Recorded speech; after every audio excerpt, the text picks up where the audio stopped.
Asia কাপের ৪১ বছরের ইতিহাসে যা ঘটেনি কখনো সেটাই এবার ঘটতে যাচ্ছে। ভারত পাকিস্তান ফাইনাল।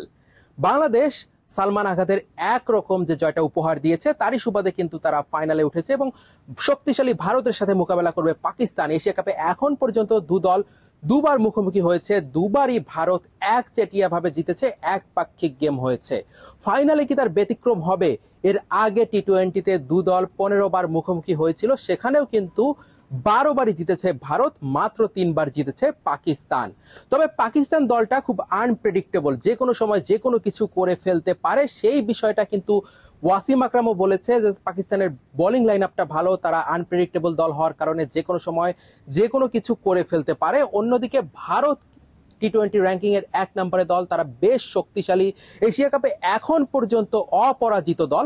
তবে তাদের টিমে একটু অস্বস্তির ব্যাপার আছে। গত শ্রীলঙ্কা ম্যাচে যে হাড্ডাহাড্ডি একটা গেম হয়েছিল, সুপার ওভারে গড়িয়েছিল গেমটা, সেই গেমে কিন্তু হার্দিক পান্ডিয়া কিছুটা টান পেয়েছিল এবং তাদের পক্ষ থেকে, ভারতের পক্ষ থেকে যেটা জানানো হয়েছে, হার্দিক পান্ডিয়ার টানটা তেমন গুরুতর নয়, তবে তারপরও তার ফিটনেস টেস্ট দিতে হবে। ফিটনেস টেস্টে যদি উত্তীর্ণ হতে পারে তাহলে কিন্তু পাকিস্তানের বিপক্ষে ফাইনাল খেলতে পারবে, না হলে সে কিন্তু ফাইনাল ম্যাচটা মিস করবে। হার্দিক পান্ডিয়ার মতো একজন বোলার যদি, অলরাউন্ডার, সে যদি না থাকে, টিমে না খেলে, তাহলে ভারতের জন্য কিন্তু একটা বড় ধাক্কা। তবে অভিষেকেরও একটু সমস্যা ছিল, সেই বিষয়টা কিন্তু টিম ম্যানেজমেন্টের পক্ষ থেকে জানানো হয়েছে। অভিষেক খেলবেন, কোনো সমস্যা নেই। অভিষেক শর্মা এখন পর্যন্ত এবারের এশিয়া কাপে সর্বোচ্চ রান সংগ্রাহক। তো ভারত পাকিস্তান যে ম্যাচ, সেটা নিয়ে সাধারণ দর্শকদের কিন্তু উৎসাহের কমতি নেই।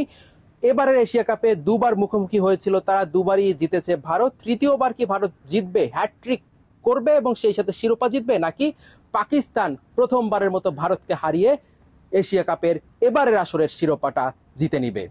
অনিক জাবের, মাছরাঙা সংবাদ, দুবাই, সংযুক্ত আরব আমিরাত।